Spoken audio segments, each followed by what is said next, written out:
सहस्रपादाक्षशिरोर्बाहवे सहस्रनामने पुरुषाय शाश्वते सहस्रकोटिजुगधारिणे नमः।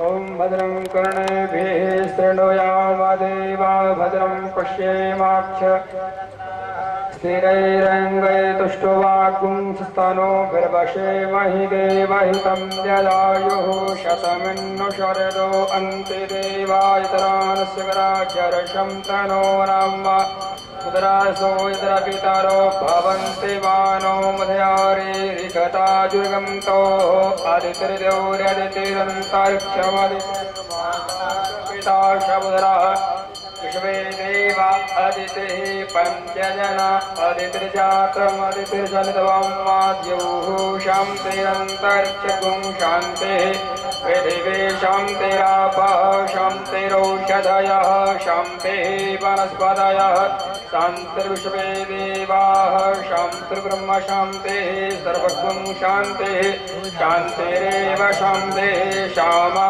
शान्तिरेधि जतो यतः शमीहसे ततो नो अभयं पुरुषन्नः कुरुप्रजाभ्यो भजन्नः पशुभ्यः विश्वानि देव सवितुर्दूरितानि पराशुभ यद्भद्रान्तन्न आशुभ।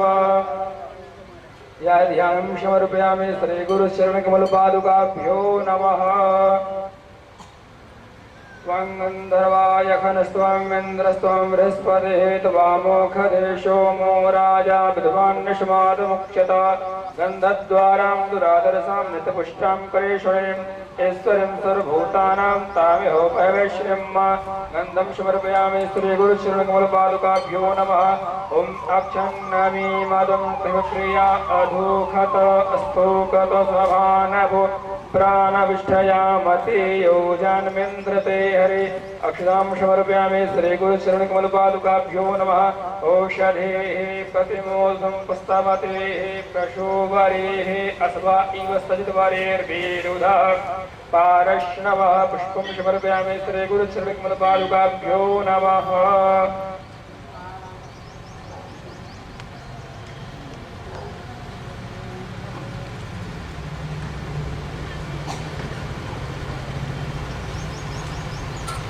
कस्तूरे तिलकं ललाटपटले वक्षस्थले कौस्तुभं नासाग्रे वरमौक्तिकं करतले वेणुः करे कङ्कणं शर्वाङ्गे हरिचन्दनं सुललितं कंठे च मुक्तावले गोपस्त्रे परिवेष्टितो गुजयते गोपालचूडामणि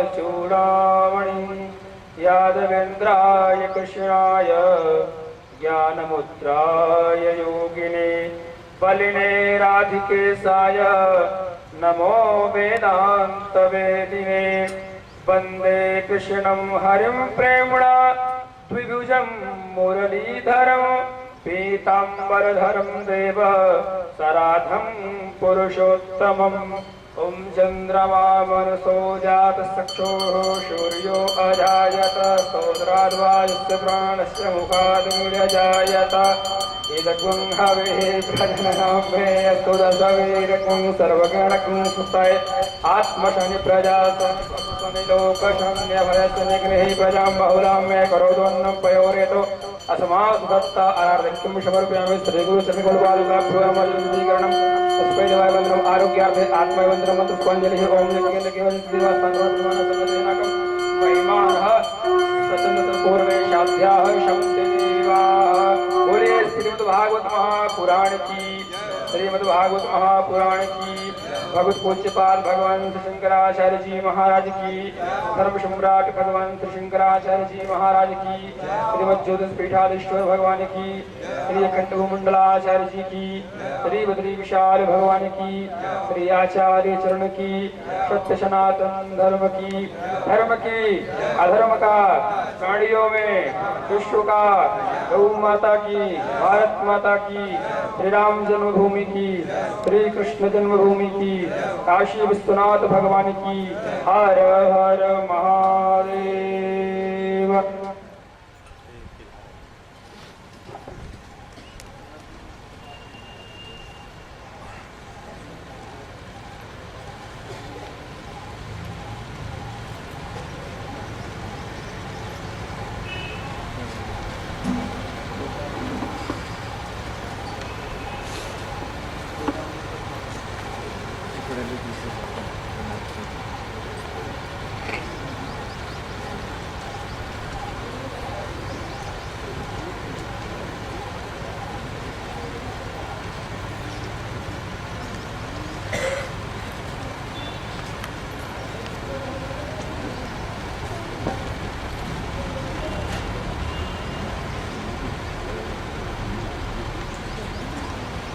सब लोग एक बार जयकार लगाएंगे।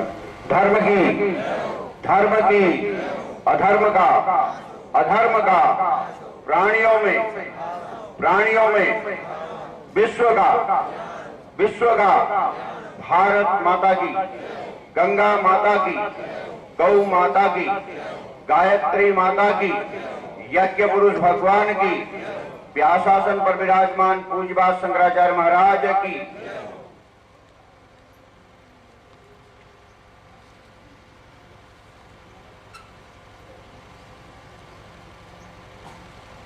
आज प्रातःकाल महाराष्ट्री का अपने संयोजक सुरेश चंद्र पांडे जी के घर पधरावनी थी। वहां पर महाराष्ट्री ने वहां उपस्थित कुछ लोगों से प्रश्नात्मक शैली में यह बात पूछी कि छोटे बच्चों में राष्ट्र प्रेम कितना जागृत हो रहा है,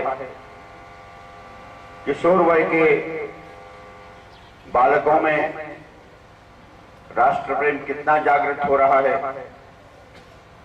और जो अभिभावक वर्ग के नागरिक हैं, राष्ट्र प्रेम जागृत करने के लिए उनकी भूमिका किस प्रकार दिखलाई दे रही है।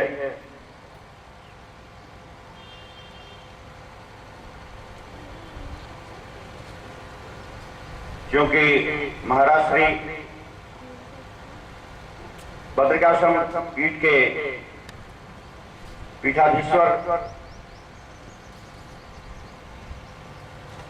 के रूप में हमारे सम्मुख हैं।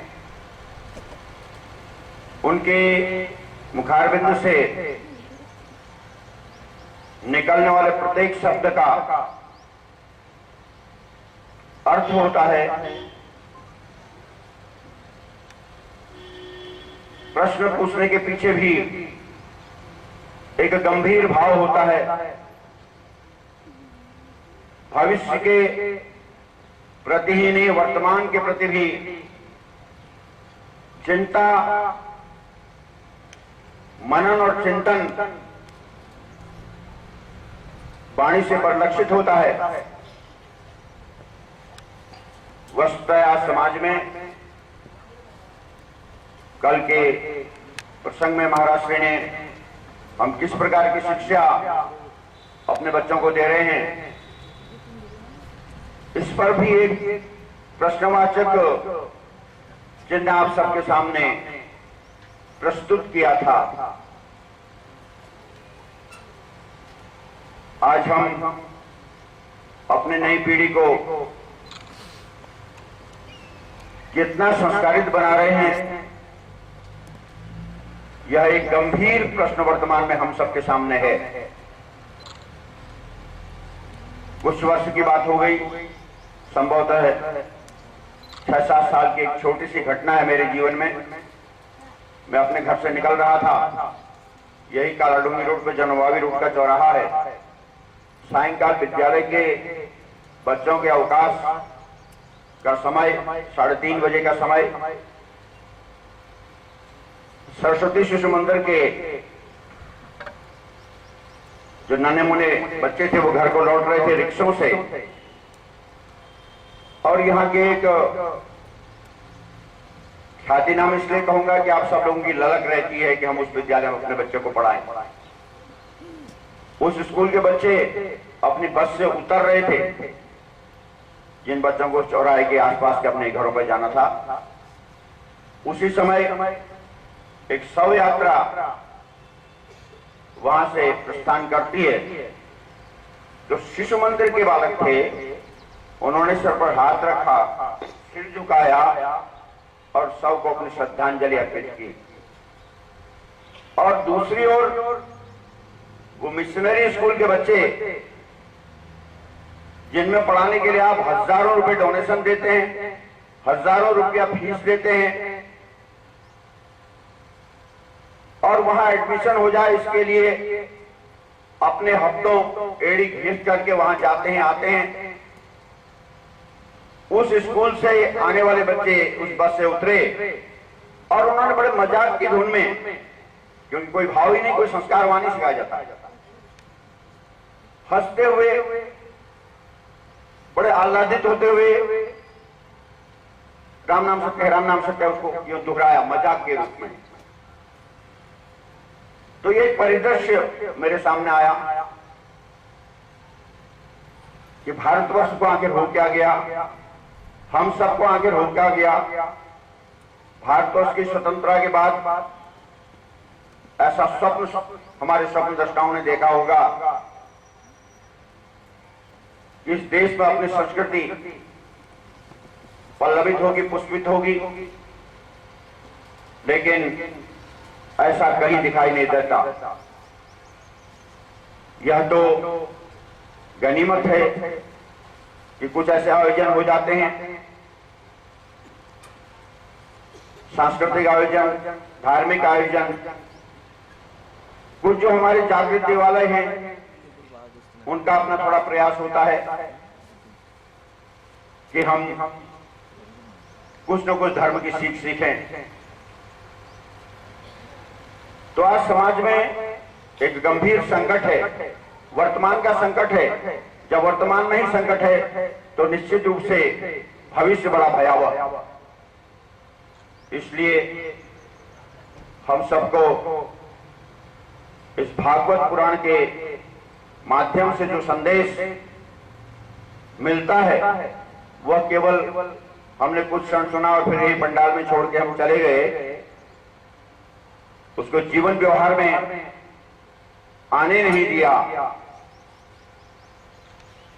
तब फिर भारत की भारतीयता का क्या होगा। कभी कांधार से लेकर अफगानिस्तान से लेकर इंडोनेशिया तक ये देश भारत था, लेकिन आज वही वर्तमान की चिंता को विस्मृत कर देने के कारण इसका भूभाग सिकुड़कर कितना छोटा हो गया। और उसमें भी जिस प्रकार विधर्मियों द्वारा लगातार प्रयास किया जा रहा है कि इस देश को इस्लामिक देश बना दिया जाए, इस देश को ईसाई देश बना दिया जाए, वह और भी हमारे लिए संकट की स्थिति है। हम बेचते हैं हजारों रुपया खर्च करके बच्चे को, तो सबसे पहले उसके गले में और उसकी छाती में क्रॉस लटका दिया जाता है। जितने भी मिशनरी स्कूल हैं वो अपना धार्मिक चिन्ह आपके बच्चे की छाती पर, आपके बच्चे के गले पर सबसे पहले लगाते हैं। कहीं स्वस्तिक का चिन्ह नहीं, कहीं ओंकार का कोई ध्वनि नहीं। तब फिर निश्चित रूप से वह बालक तो हमारा पुत्र नहीं रह जाएगा, लड़का ही रहेगा और लड़ता ही रहेगा। वह हमारी पुत्री नहीं रह जाएगी, लड़की बन जाएगी और लड़ती ही रहेगी। तो इसलिए आप सभी से हमारा निवेदन है कि हम अपनी शिक्षा से लेकर के अपनी व्यवस्था तक सोचें। इस देश में अब एक कानून बन गया है कि पिता की संपत्ति में विवाहित लड़की का भी हक होगा। कोई इनकार तो नहीं करता, लेकिन ये भाई और बहन के बीच में एक बहुत बड़ी दरार पैदा करने वाला, भाई बहन के प्रेम को समाप्त करने वाला और हमारे परिवार में एक बहुत बड़ी दरार उत्पन्न करने वाला ये कार्य है।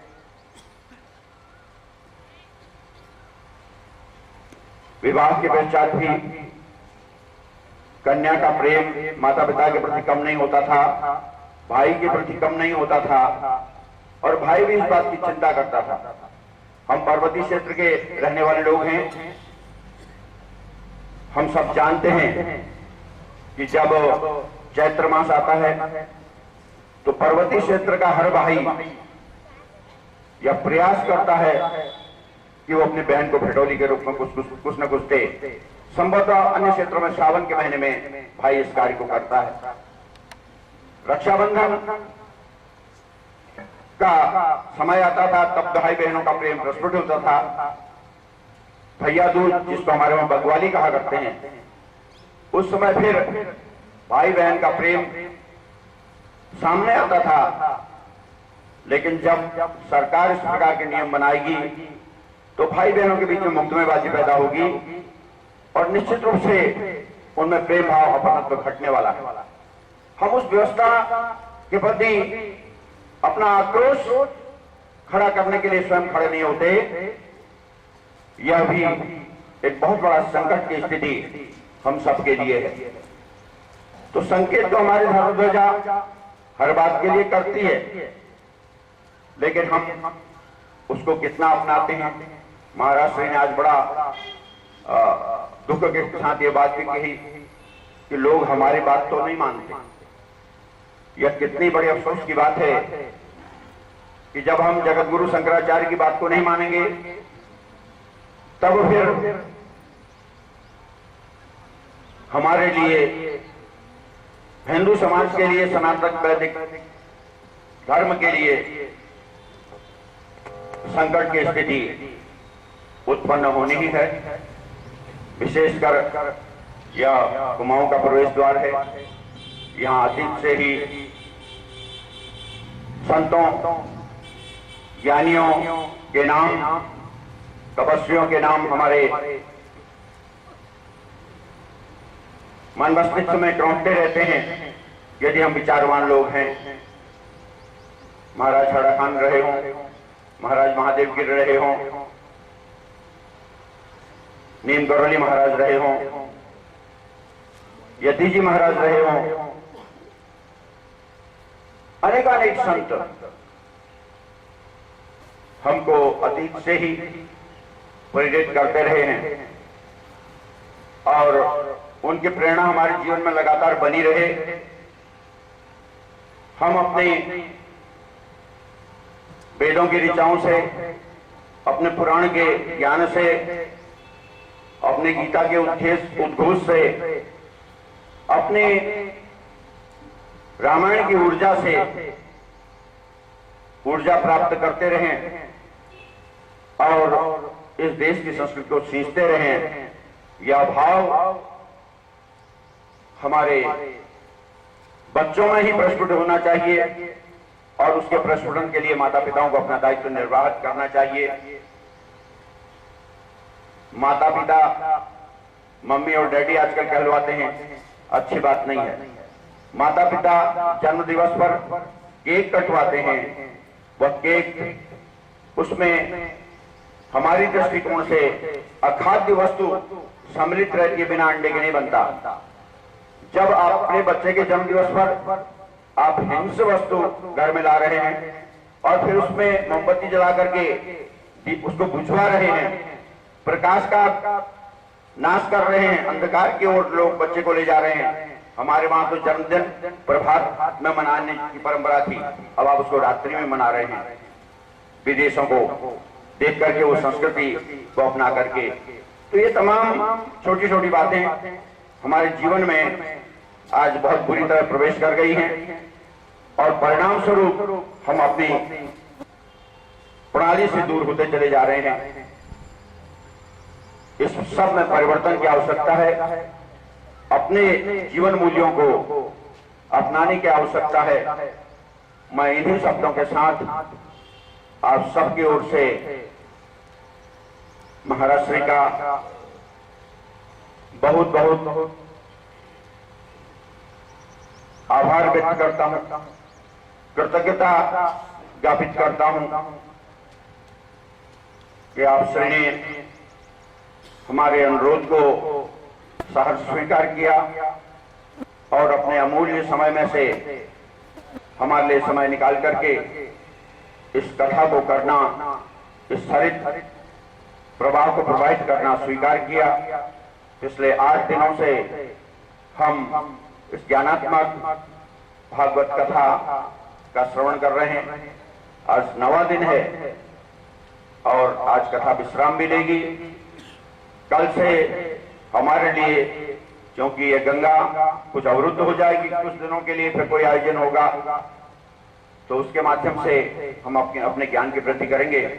मैं इन्हीं शब्दों के साथ महाराज श्री और उपस्थित संत वृंद तथा महाराज श्री के शिष्य परंपरा के ब्रह्मचारी सभी का धर्मशास्त्र समिति की ओर से, हल्द्वानी नगर की जनता की ओर से पुनः आभार ज्ञापित करते हुए महाराज श्री से निवेदन करता हूं कि आज इस 9 दिसंबर दिवस की कथा को प्रवाहित करने की कृपा करें।